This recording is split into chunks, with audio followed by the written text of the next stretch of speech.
몸 건강을 위해서는 누워 있는 것보다는 앉아 있는 게 더 낫고요. 앉아 있는 것보다는 뭐 걷고 움직이는 게 건강을 위해서는 당연히 훨씬 좋죠. 근데 나이 들수록 고령층일수록 아무래도 몸을 움직이는 게 생각만큼 쉽지는 않습니다. 그래서 앉아 있는 시간이 많아지는데요. 근데 앉아 있더라도요. 그냥 TV 보면서 뭐 음악 들으면서 아무것도 안 하고 앉아 있는 것과 뭐 뜨개질이나 뭐 카드놀이나 그림 그리기나 글쓰기 등등 뭔가를 하면서 능동적으로 앉아 있는 것과는 또 건강 측면에서 다르대요. 스웨덴 카롤린스카 연구소 연구팀은 앉아 있어도 TV 등을 보면서 수동적으로 앉아 있는 것과 뜨개질 등 활동적인 상태로 앉아 있는 것을 나눠서 치매 위험을 분석했는데 예상된 것처럼 수동적으로 그냥 앉아 있는 시간은 정신적으로 활동적인 상태로 앉아 있는 시간으로 대체할 경우에 치매 위험이 약 7%나 낮아졌다고 합니다. 연구팀은 독서나 글쓰기, 퍼즐과 같은 활동처럼 뇌를 지속적으로 사용하는 행동이 신경회로를 활성화하고 새로운 연결을 형성해서 인지 능력을 높였다고 하는데요. 앉아 있더라도 무엇을 하면서 앉아 있는지가 건강, 치매에 정말 중요하다는 겁니다.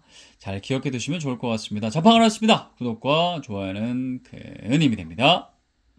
우리나라에는 찌개나 김치나 젓갈 같은 반찬들 때문에 좀 짜게 먹는 경우가 많다 보니까 그래서 일부러라도 좀 싱겁게 먹어야 한다고 하는데요. 물론 너무 또 저염식으로 먹는 것도 건강에는 안 좋다고 하죠. 아무튼 음식 맛이 싱거울 때 우리가 이런 표현을 쓸 때가 있습니다. 건강을 위해 요즘 슴슴한 나물 위주로 먹으려고 한다. 또 국물 요리를 최대한 닝닝하게 해서 간을 내려고 한다. 바로 이럴 때 쓰는 슴슴하다와 닝닝하다입니다. 싱겁다라는 걸 표현하는 건데 이 슴슴하다와 닝닝하다라는 것은 맞는 표현일까요? 물론 느낌이 오셨겠지만 틀린 표현이래요. 표준어가 아니래요. 슴슴하다의 표준어는 뭘까요? 심심하다래요. 심심하다. 매운탕을 좀 심심하게 끓였다.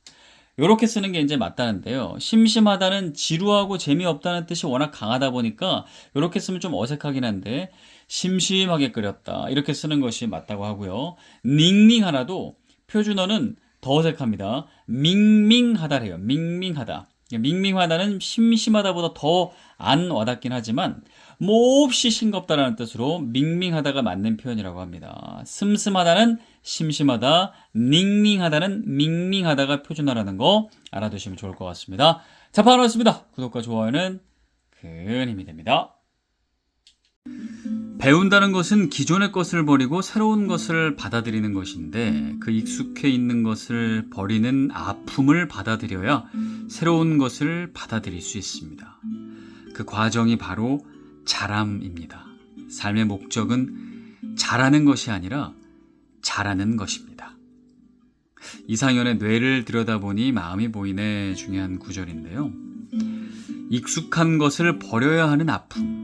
나이 들수록 이런 선택을 하는 건 정말 큰 용기가 필요하죠. 하지만 자라나기 위해서는 그 아픔, 성장통이 꼭 필요합니다. 코로나 기간에 많은 기업들이 재택근무를 시도했고요. 실제로 그게 이루어지면서 전문가들은 앞으로 재택근무가 더 많아질 거라고 예상했지만 실제 현장에서는 어떻습니까?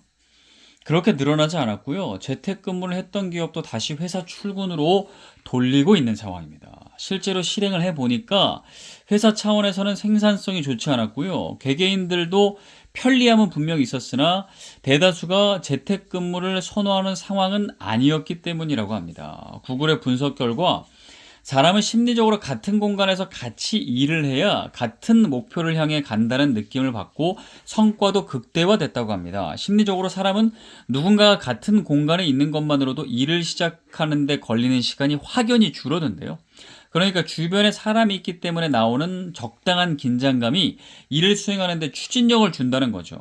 그래서 우리가 카페에서 공부가 잘 되는 이유가 뭐 백색 소음 이런 얘기도 하지만 함께 있기 때문에, 그러니까 함께 있지만 각자 일하는 환경이 일에 대한 집중도를 높이기 때문이라고 합니다. 누군가가 내 옆에서 집중하고 있다면 나도 자연스럽게 저 사람처럼 해야지, 나도 뭔가 해야지라는 무의식적인 동기가 생긴다는 거죠. 아무도 없는 혼자만의 공간에서는 정말 아무도 없기 때문에 자꾸 뭐 공부하다가 SNS 보고 너튜브 보고 냉장고 열고 막 이러잖아요. 집중이 잘 안 되잖아요. 여하튼 전문가들은 역시 자신의 의지력을 믿기보다는 환경, 주위의 환경을 잘 구성하는 것이 중요하다고 강조하고 있습니다. 자, 반갑습니다. 구독과 좋아요는 큰 힘이 됩니다.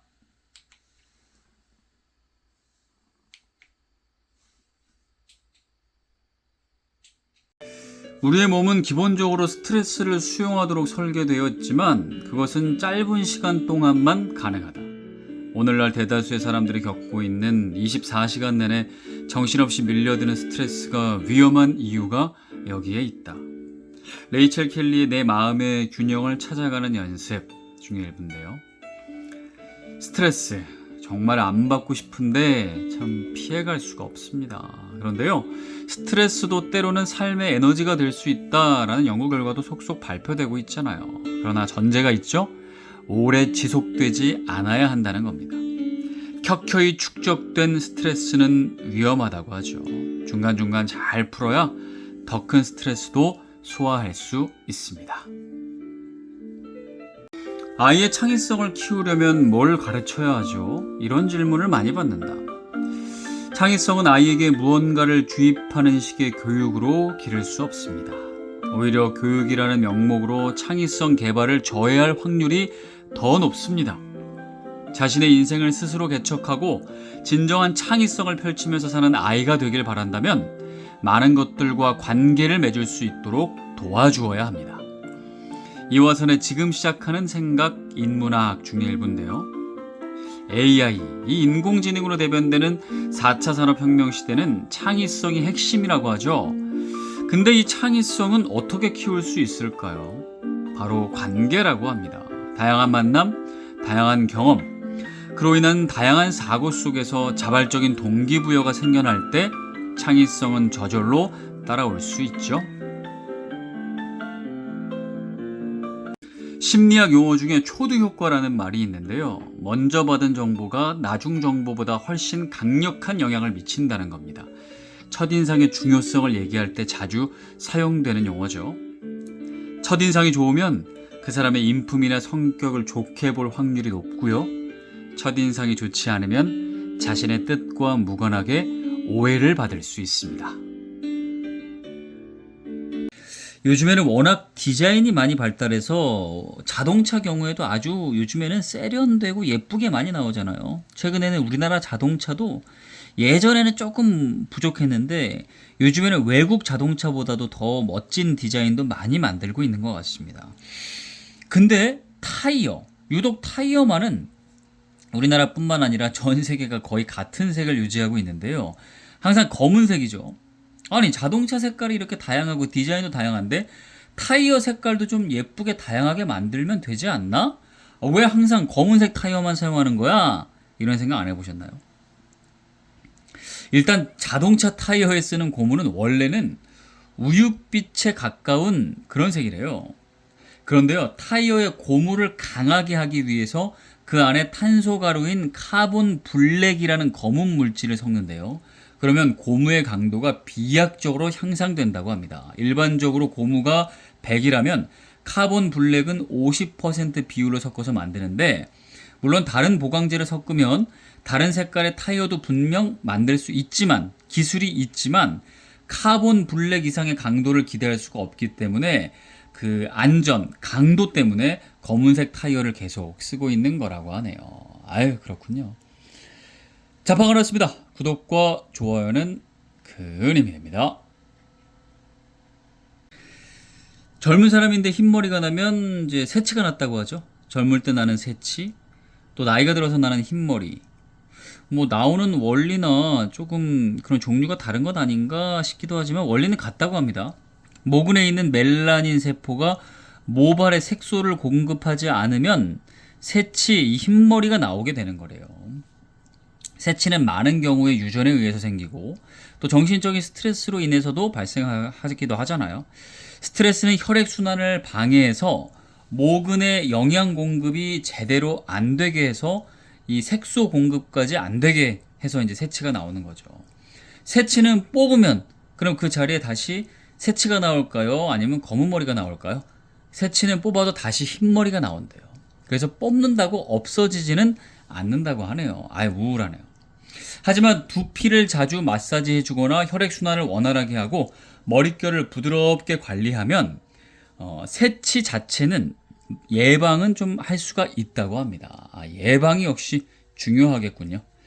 자방을 했습니다. 구독과 좋아요는 큰 힘이 됩니다.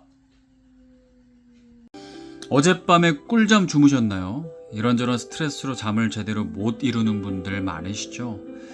잠을 잘 안 자고 싶어서 안 자는 분들은 없을 텐데요. 말 그대로 잘 못 자는 거죠. 잠 못 이루는 괴로움이 반복되면 건강도 잃고 또 불행해집니다. 진정한 행복을 원한다면 수면을 첫걸음으로 삼아야 한다는 말이 있잖아요. 행복을 최우선 가치로 여기신다면 당연히 숙면을 가장 최우선에 놓아야겠습니다. 방치할 때 피가 나고 잇몸이 자주 붓고 아프다면 토마토 한번 주목해 보시면 좋을 것 같아요. 토마토가 도움이 되나? 미국 루이지애나 주립대 건강과학센터 등의 공동 연구팀에 따르면 토마토의 대표 성분이 라이코펜이잖아요. 이 라이코펜을 매일 섭취한 사람은 중증 치주염 위험성이 더 낮았다고 합니다. 치주염은 잇몸에 염증이 생기면서 잇몸에서 피가 붓고 아프고 잇몸도 무너지고 하는 그런 무서운 질환이죠. 연구에서 보면 이 라이코펜을 충분히 섭취하면 라이코펜이 부족한 사람보다 약 67%나 중증 치주염 가능성이 낮았대요. 엄청난 효과가 있네요. 토마토에 있는 라이코펜은 항산화 효과가 있는데 잇몸처럼 염증 반응이 반복되기 쉬운 조직에서는 산화 스트레스를 꾸준히 줄이는 데 도움이 된다고 합니다. 토마토는 그동안 혈관에 좋고 전립선암이나 위암, 폐암 등의 위험도 낮추고 식이섬유가 있어서 건강에도 좋다고 우리가 아주 좋은 식품이라고 잘 알고 있었는데 치주염 예방에도 도움이 된다는 것도 함께 알아두시면 좋을 것 같습니다. 자방하러 왔습니다. 구독과 좋아요는 큰 힘이 됩니다. 저출생 시대에 지자체에서도 저출생 극복을 위해서 다양한 정책을 시행하고 있잖아요. 경산국립대 양난미 심리학과 연구팀이 어떤 경우에 출산 의향이 높아지는지 국내 30대 남녀 각각 250명을 대상으로 연구를 진행했는데요. 먼저 일단 여성보다 남성이 적극적으로 출산을 고려하는 비율이 3배 이상이나 높았다고 합니다. 이건 여성이 이제 우리나라에서는 일가정 양립 문제라든지 출산 정책 등의 조건이 열악하다 보니까 출산에 대한 부담이 더 컸다라고 이제 생각해 볼 수 있죠. 그리고 어떤 경우에 출산을 더 고려하는지 조사를 했더니 대가족 환경에서 성장한 경우에는 31.3%가 출산을 적극적으로 고려했다고 하고요. 또 석사 이상의 학력자들의 43.2%도 출산을 적극적으로 생각했고 또 경제력이 높을수록 출산 고려가 적극적이었다고 합니다. 네, 이 정도는 또 우리가 예상해 볼 수 있는데 이 부분은 또 있어요. 자존감이 높을수록 출산 의지도 높았대요. 자존감이 높을수록 자신에 대한 긍정적 인식이 부모 역할에 대한 기대와 출산 의지로 이어지는 경향이 확인됐고 또 가족들이 모두가 건강할수록 출산 의지가 높아지는 경향이 있었다고 합니다. 또 이런 이유들이 영향을 미치는군요. 자방을 하였습니다. 구독과 좋아요는 큰 힘이 됩니다. 자동차 기름이 바닥나면 빨간불로 신호를 보냅니다. 이 경보를 무시하고 계속 달리면 나중에는 번아웃을 당하고 말죠. 우리 몸도 전조가 있는데요. 피로감, 소화불량, 불면증, 그리고 마음도 신호를 보냅니다. 낙심, 우울, 짜증, 울화. 마음이 느낀 것을 머리로는 인식하려 하지 않을 때도 있죠. 하지만 그 전조 현상을 그냥 지나치면 안 됩니다. 번아웃이 되기 전에 반드시 조치를 취해야 합니다. 날씨가 이제 따뜻해지면서 제대로 운동을 한번 해볼까 하는 분들 이제 많아지셨을 텐데요. 운동 뭐 사실 하려고 하면 종류가 워낙 많잖아요. 뛰는 유산소 운동도 있고, 근력 운동도 있고, 테니스 같은 라켓 운동도 있고, 워낙 다양하니까 자기한테 맞고, 내가 정말 즐기면서 할 수 있는 운동을 잘 골라서 꾸준히만 하면 되는데요. 최근에 국제학술지 메이오 클리닉 회보에 발표된 연구를 보면 덴마크 성인을 25년간 추적 관찰했더니 라켓이 있는 스포츠를 즐긴 사람들의 기대 수명이 최대 10년 가까이 늘어났다고 합니다. 구체적으로는 테니스가 9.7년, 배드민턴이 6.2년, 자전거가 3.7년, 수영이 3.4년, 달리기가 3.2년이었대요. 이 연구는 단순 관찰 연구라 왜 테니스가 기대 수명을 더 늘리는지 입증하지는 못했지만 연관성이 있다고는 확인할 수가 있는 그런 연구였는데요. 전문가들은 테니스나 배드민턴 같은 경우에는 그 자체로도 숨찰 정도로 운동이 일단 많이 되잖아요. 그리고 또 상대방이 있는 운동이다 보니까 상대의 움직임이나 공의 방향까지 예상을 해야 되고요. 또한 사회적 상호작용까지 서로 있다 보니까 인지 건강에도 유익하다고 합니다. 혼자서 하는 운동의 어떤 매력도 분명히 있지만 이렇게 라켓을 잡고 같이 상호작용을 하면서 하는 운동 효과가 이렇게 더 크다고 하니까 올해는 라켓 운동도 한번 도전해 보시면 좋을 것 같습니다. 자, 반갑습니다. 구독과 좋아요는 큰 힘이 됩니다. 우리가 갑자기 어떤 예기치 못한 일을 당하거나 큰 스트레스를 받을 때 놀라거나 마음이 막 진정이 안 되잖아요. 숨 고르기가 좀 시간이 필요한데, 하지만 조금 시간이 지나면 또 마음도 어느새 가라앉고 호흡도 돌아옵니다. 근데요, 이렇게 몸은 안정됐더라도 뇌는 몸과는 다르게 여전히 회복 중일 가능성이 크다고 합니다. 일본 고치공과대학과 시즈오카 과학기술연구소 공동연구팀이 연구를 했는데, 참가자들에게 강한 스트레스를 준 후에 상황을 봤더니 시간이 조금 지난 후에 심박수와 코르티졸 수치가 정상 수준으로 돌아왔다고 합니다. 하지만 뇌를 분석해 보니까 스트레스를 조절하기 위한 뇌의 움직임은 계속됐다고 하는데요. 그러니까 몸은 긴장 상황에서 벗어나서 이완한 상태더라도 뇌에서는 여전히 경계 상황이라고 인식을 하고 있다는 거죠. 그러다가 뇌를 계속 분석을 했더니 1시간이 된 시점부터는 회복 탄력성이 높은 사람부터 뇌 영역이 서서히 비활성되기 시작했다고 합니다. 그러면서 연구팀은 스트레스를 관리하기 위해서는 긴장 상황이 끝난 직후가 아니라 1시간 이후부터 개입하는 게 적절하다고 밝혔는데요. 그러니까 충격적인 일을 당한 이후에 몸은 괜찮아졌어도 한동안은 산책이나 명상을 통해 뇌가 회복할 시간을 주는 게 바람직하다는 거죠. 네. 자, 반갑습니다. 구독과 좋아요는 큰 힘이 됩니다. 달리기를 잘하려면 한창 열심히 달려가다가도 내가 있는 위치가 어딘지, 혹시 내가 레인을 벗어나고 있는 건 아닌지 잘 살펴봐야 하죠. 인생도 그렇지 않을까요? 열심히 살다가도 내가 지금 어디에 있는지, 방향에 맞고 가고는 있는지 파악을 해야 합니다. 그렇지 않고 레인을 벗어나서 열심히 달리기만 하면 다시 돌아오기가 어렵죠. 지금 서 있는 곳이 어딘지 틈틈이 잘 살펴보는 것만으로도 그래도 인생을 어느 정도는 잘 살고 있는 거 아닐까요? 아들 많은 집안에서 딸이 하나 있으면 우리가 고명딸이라고 부릅니다. 이 고명딸은 어떻게 만들어진 말일까요? 일단 고명. 그 고명은 우리가 알고 있는 그 고명이 맞습니다.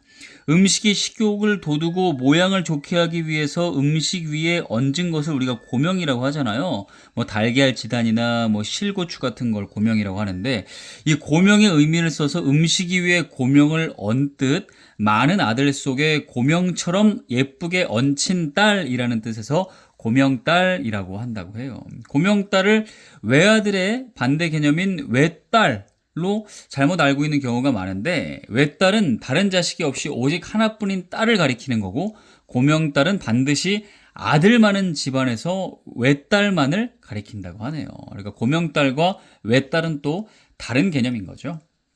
자, 반갑습니다. 구독과 좋아요는 큰 힘이 됩니다. 사람은 보통은 스스로 다른 사람보다는 좀 낫다고 생각하는 경향이 있대요. 물론 아닌 경우도 있겠지만 스웨덴의 심리학자 올란스 벤슨의 연구에 따르면 운전자 93%가 자신의 운전 실력을 평균 이상이라고 답했다는데요. 하지만 객관적으로 본다면 50%에 가까운 결과가 나와야 정상이라고 하죠. 저도 좀 다른 사람보다 운전을 좀 잘하는 것 같긴 한데, 네. 그만큼 사람들은 실제보다 자신의 능력을 높게 보는 경향이 있다고 합니다. 물론 자존감이 낮아서 좌절하고 있는 것보다는 이게 낫겠지만, 사람은 기본적으로 심리적 불안을 극복하기 위해 과도한 자신감, 편향을 나타내고요.